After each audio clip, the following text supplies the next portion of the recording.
నమస్తే. వైసీపీలో ఉండే వాళ్ళంతా కూడా ఇంతేనా?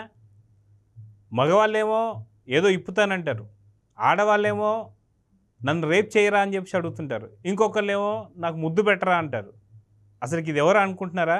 అయితే నిన్ననే పదవి తీసుకున్నటువంటి ఒక మహిళా నేత ఆవిడ వాయిస్లో నిందాం. మీకు ఎప్పుడైనా మీ గర్ల్ ఫ్రెండ్ని కిస్ చేయాలి అనిపిస్తే మీరు ఎలా ఎక్స్ప్రెస్ చేస్తారు, ఎలా అడుగుతారు? డైరెక్ట్గా అడుగుతాను, దాంట్లో ఏముంది? సిగ్గు, మొహమాటం, భయం, డైరెక్ట్గా అడిగేస్తారంట. అంతే మేడం, అంతే కదండి. అంతేనా? Okay, very good. ఇంకా నయం నన్ను అడగలేదు ఈయన. అయితే ఈ వాయిస్ మీరు విన్నారు కదా, మీకు ఇప్పటికీ అర్థమైపోయి ఉంటుంది వాళ్ళు ఎవరో కాదు, స్టార్ యాంకర్గా చెప్పుకునేటువంటి ఒక యాంకర్ శ్యామల.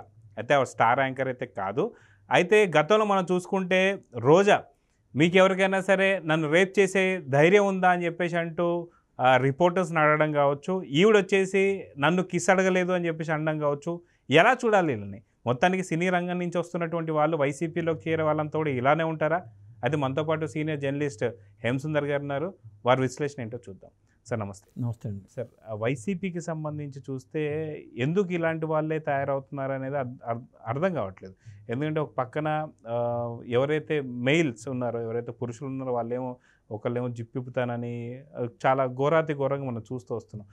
గతంలో చూసుకుంటే ఎవరైతే హీరోయిన్గా చేసినటువంటి ఒక రోజా గారు కూడా టూరిజం మినిస్టర్గా చేశారు. చేస్తూ ఆవిడ ఒకసారి ప్రెస్ మీట్లో అడిగిన మాట ఏంటి అంటే, నన్ను ఎవరైనా సరే రేప్ చేసే ధైర్యం ఉందా అని చెప్పి అడుగుతున్నారు. ఒక పక్కనేమో శ్యామల గారు నిన్ననే బాధ్యతలు తీసుకున్నారు, ఆవిడ వచ్చేసి కిస్ నన్ను ఇంకా అడగలేదు అని చెప్పేసి మాట్లాడుతున్నారు. ఎలా చూడాలి? సినీ ఇండస్ట్రీ నుంచి వచ్చిన వాళ్ళందరినీ కూడా ఏ రకంగా చూడాలి? ఇలాంటి వాళ్ళు మిగతా పార్టీలో కూడా ఉన్నారు, సినీ ఇండస్ట్రీ నుంచి వచ్చారు, కానీ ఎవరు ఇలా మాట్లాడతలేదు. సో వీళ్ళిద్దరిని ఎలా చూడాలంటే ఏం చెప్తారు మీరు? అంటే ఇప్పుడు పార్టీలో ఆవిడకి పదవి ఇచ్చారండి. అంత ముందు దాకానేమో ఆవిడ వాళ్ళ ఆయన నరసింహారెడ్డి రెడ్డి అని కనిపిస్తుంది కాబట్టి బహుశా అనుకోవడం జగన్ అంటే అభిమానం ఏర్పడి ఉండొచ్చు. అందులో భాగంగానే ఆవిడ ఎన్నికల్లో కూడా ప్రచారం చేసిన సంగతి మనకు తెలుసు. పిఠాపురం వెళ్ళారు, అలా ప్రచారం చేశారు. ఆ తర్వాత దాని మీద రకరకాల ట్రోల్స్ వచ్చినాయి, అదంతా చూసాం. ఇప్పుడు ఏంటంటే తాజాగా ఏంటంటే చంద్రబాబు నాయుడు గారి మీద కూడా పదవి రాగానే కొత్త ఉత్సాహం ఉంటుంది ఎప్పుడైనా సరే. ఆవిడ ఏంటంటే ఎట్టాగో గవర్నమెంట్కి అధికారం, వైఎస్ఆర్సీపీకి అధికారం రాలేదు కాబట్టి మన కోసం తప్పించిన వాళ్ళకి కొందరు పదవులు ఇద్దామనే ఉద్దేశంతోనే నలుగురితో ఒక కమిటీ ఏర్పాటు చేశారు జగన్మోహన్ రెడ్డి.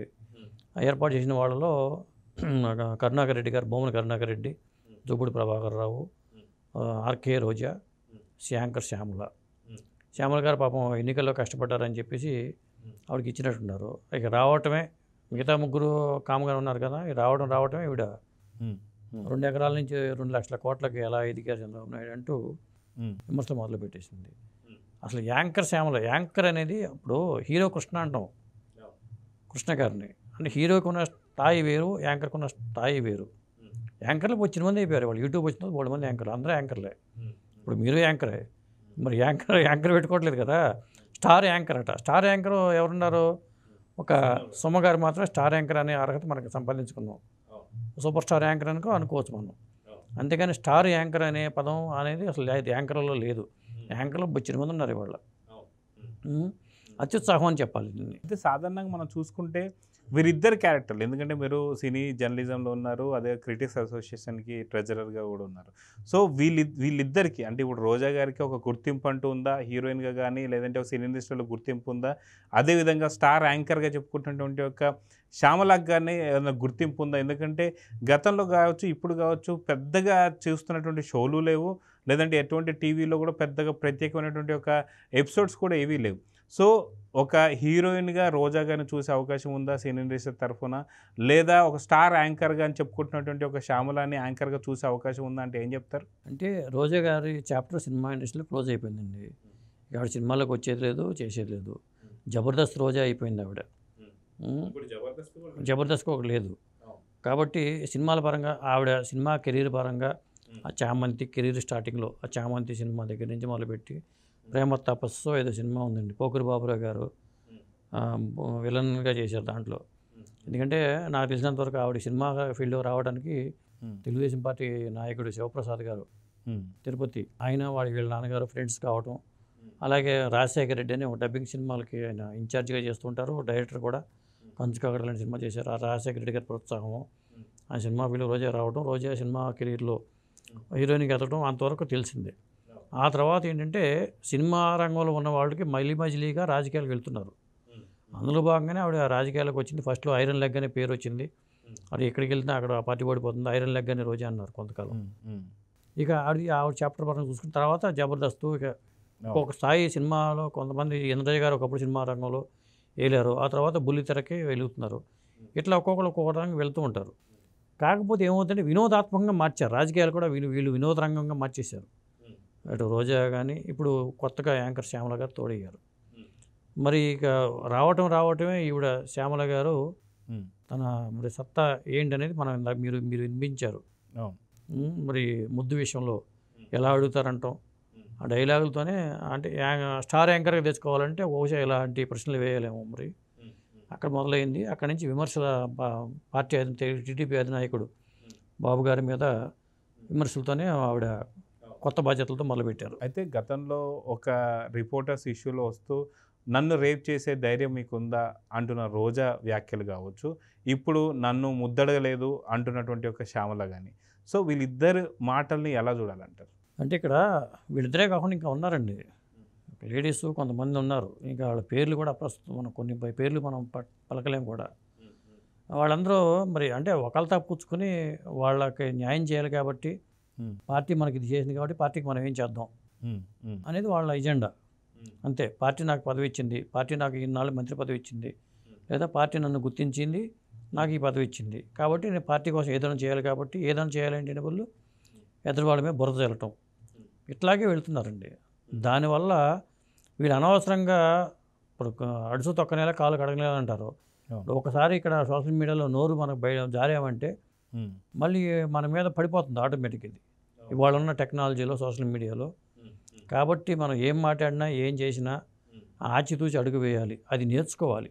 అయితే గతంలో చూసుకుంటే పిఠాపురంలో యాంకర్ శ్యామల చాలా రెచ్చిపోయి మాట్లాడడం జరిగింది. దాని తర్వాత మళ్ళీ తనకై తానే వచ్చేసి నన్ను ఇలాగా నేను తప్పుగా మాట్లాడాను, నన్ను సరే మా పార్టీ ఓడిపోయింది క్షమించండి అని చెప్పేసి అంటూనే ఇప్పుడు పదవి వచ్చినటువంటి ఒక ఉత్సాహంతోన పెళ్ళికి కూడా భిక్షమైనటువంటి ఒక చంద్రబాబు నాయుడు అని మాట్లాడుతున్నారు. అంటే దీన్ని ఎంతవరకు చూడాలంటే? ఇప్పుడు పెళ్ళికి భిక్షమయ్యాడు చంద్రబాబు నాయుడు గారు అనే మాట అసలు వాడనేకూడదు. చంద్రబాబు నాయుడు గారు ముఖ్యమంత్రి అయిన తర్వాత బుడ మీద అక్కడ వరదలు వస్తే ఆయన ఎలా పనిచేస్తున్నారో మరి కార్యక్రమం తన మరి బావమరిది లేకపోతే బావగారు బాలకృష్ణ గారికి సన్మాన కార్యక్రమం ఉంటే ఆ కార్యక్రమానికి రాకుండా ఆయన అక్కడే అసలు అంత వయసులో 73 ఏళ్ల వయసులో అందరూ చాలామంది ఆశ్చర్యపోయారు ఎలా చేస్తున్నారని. అలాంటి వాళ్ళని పట్టుకుని మరి ఎన్ని కోట్లు ఎలా వస్తున్నాయి? మరి పిచ్చి వేయటం కాదు, ఆయన చూసే కదా అందరూ ఇస్తున్నారు డబ్బులు. ముందు ఎంతమంది విరాళాలు ఇస్తున్నారంటే వరద బాధితులను ఆదుకోవడానికి ఆయన చూసి ఇస్తున్నారు. ఆయనలో ఏం చూసి ఇస్తున్నారంటే ఆయనలో ఉన్న గొప్ప గుణాలు చాలా ఉన్నాయి కాబట్టి. భువనేశ్వరమ్మ గారు కూడా 2 కోట్లు ఇవ్వడం ఇచ్చారు. పవర్ స్టార్ పవన్ కళ్యాణ్ 6 కోట్లు ఇవ్వడం జరిగింది. ఇప్పుడు జూనియర్ ఎన్టీఆర్ కావచ్చు, రామ్ చరణ్ కావచ్చు, వీళ్ళందరూ ఇచ్చారు.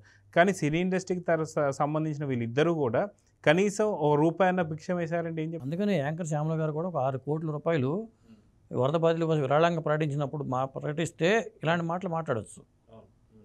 పోనీ 6 కోట్లు కాదు, పోనీ 6 లక్షలు ఇమ్మనండి చాలు. 6 కోట్లు పక్కన పెట్టండి, 6 లక్షలు ఇమ్మనండి, అప్పుడు మనం మాట్లాడచ్చు. సినీ ఇండస్ట్రీ నుంచి చాలామంది మహిళలు మనం రావడం చూసాం. జయప్రద గారు కావచ్చు, జయసుధ గారు కావచ్చు, వీళ్ళెవరు ఇలాంటి వ్యాఖ్యలు చేయడం లేదు. ఎందుకు వీళ్ళిద్దరు ఇలా చేస్తున్నారంటే ఏం చెప్తారు? పార్టీ లోపం అనుకోవచ్చా, లేదంటే వీళ్ళ వ్యక్తిత్వం లోపం అనుకోవచ్చా? అంటే ఏం లేదండి, పార్టీకి భజన చేసుకుంటే రేపు భవిష్యత్తులో మళ్ళీ ఒకవేళ అధికారులకు వస్తే గిస్తే అప్పుడు మనకి మళ్ళీ పెద్దపీట వేస్తారు అనే ఉద్దేశంతో చేస్తూ ఉంటారు. ఒక రకంగా చెప్పాలంటే రోజా గారు ఇక్కడ కొంత బయట వస్తున్న తాక ఏంటంటే ఆవిడ ఇక్కడ రాజకీయాల స్వస్తి చెప్పేసి తమిళనాడుకి వెళ్ళిపోయి అక్కడ పోటీ చేసి ఆలోచన చేస్తున్నారు, ఒక నియోజకవర్గాన్ని ఎంచుకుంటున్నారు. ఎందుకంటే ఆర్కే సెలవమణి గారు రోజా గారి భర్త మరి తమిళియన్ కాబట్టి ఆయన అక్కడ డైరెక్టర్గా మరి చాలా సినిమాలు చేశారు కాబట్టి అక్కడ మనం అదృష్టాన్ని పరిష్కరించుకుందాం వచ్చే ఎన్నికల్లో. అక్కడ విజయ్ తలపతి కూడా వద్దని చెప్పడంతోనే మళ్ళీ రావడం, మళ్ళీ వైసీపీలో పొజిషన్ నిన్న ఇవ్వడం కూడా జరిగింది. అదే ఇట్లాంటి ప్రయోగాలు ఇప్పుడు ఒక పార్టీలో కాకపోతే ఇంకొక పార్టీ, ఒక రాష్ట్రం కాకపోతే ఇంకొక రాష్ట్రం, ఇట్లా రాజకీయాల్లో ఇది చూస్తుంటేనే ఒక కామన్ మ్యాన్కి ఒక చేతరింపు కలుగుతుంది. అట్లా కరెక్ట్ కాదు. ఒక స్టాండ్ ఉండాలి, కొన్నాళ్ళ పాటు అదే పార్టీలో ఉండాలి, మనం ఆ పార్టీకి సేవ చేయాలి. అంతేగాని ఇది కాకపోతే అది, అది కాకపోతే ఇది. ఇప్పుడు మనం చూసాం ఎట్లా చాలామంది ఎంత దాంట్లో దాంట్లో జంప్ చేసేవాళ్ళు, జంప్ చేయాలి అంటూ ఉంటారు వీళ్ళని. అదే పరిస్థితిలో ఉంటున్నారు వాళ్ళు.